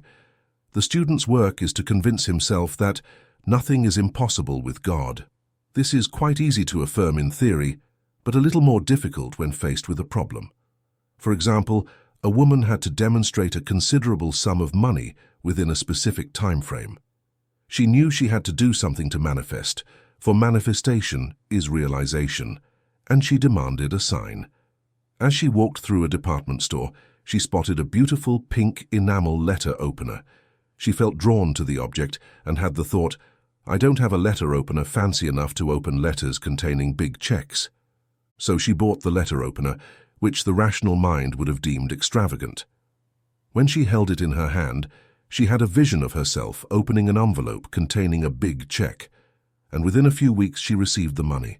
The pink letter opener was her bridge to active faith.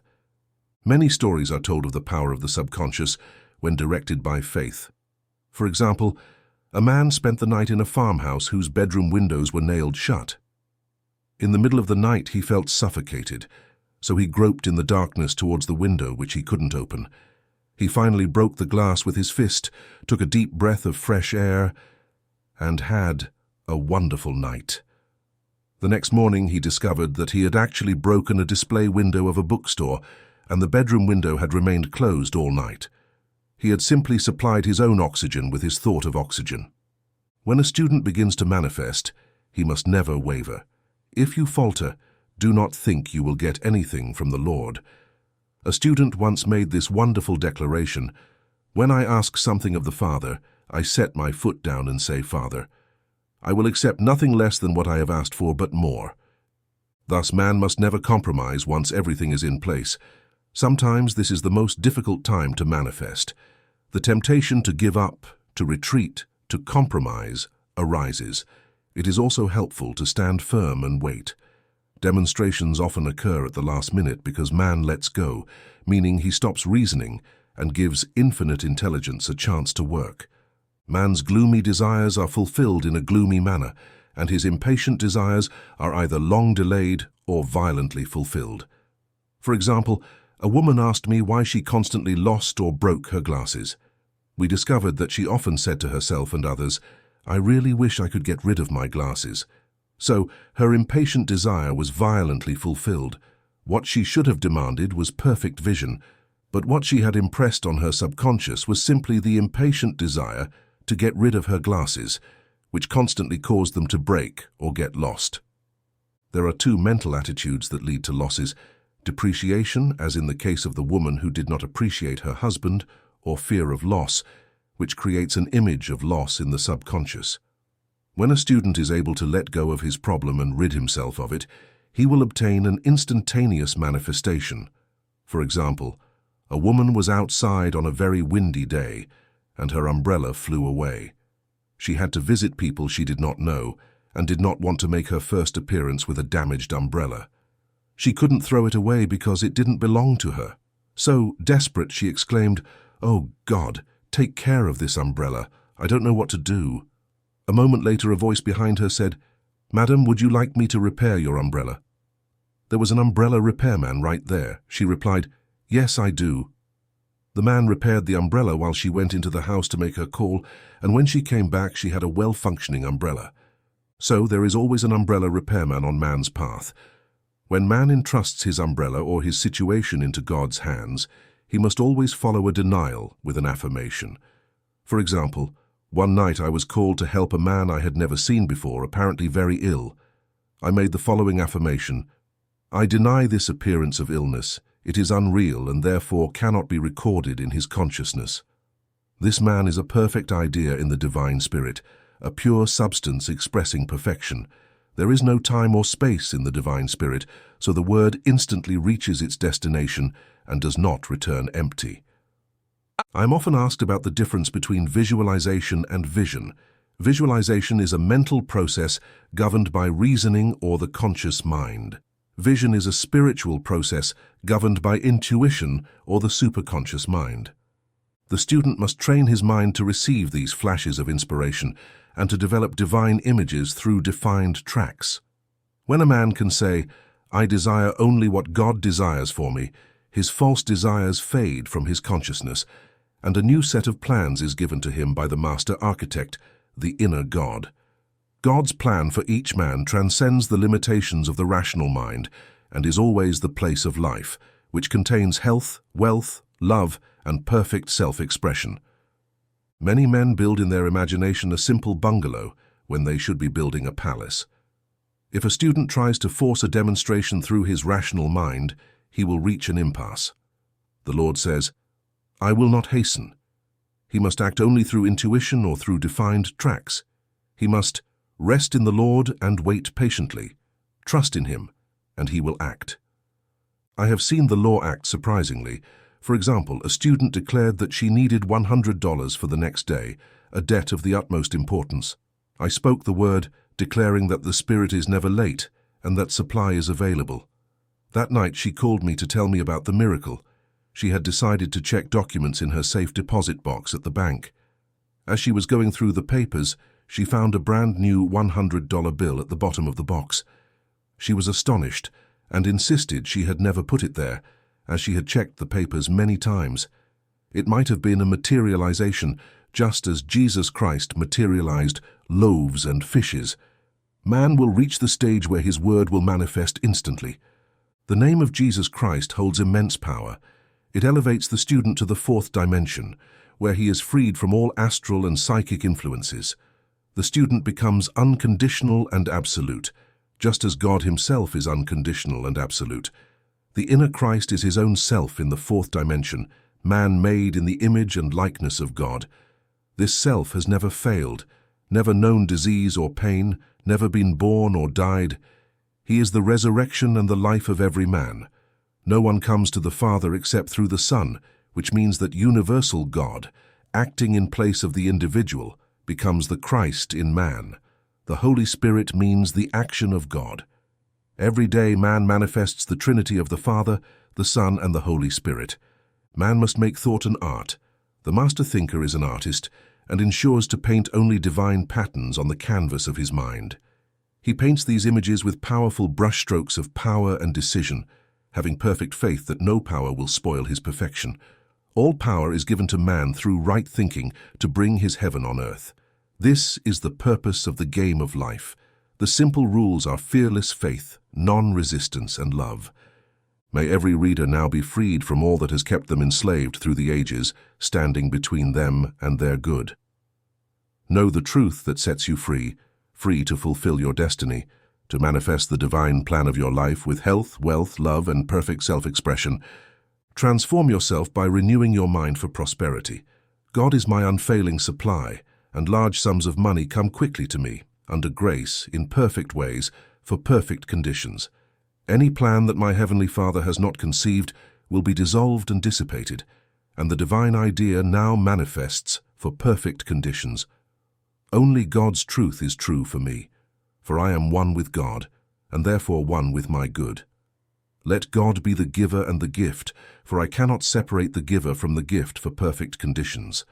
Divine love now dissolves and dissipates any incorrect condition in my mind, my body, and my affairs.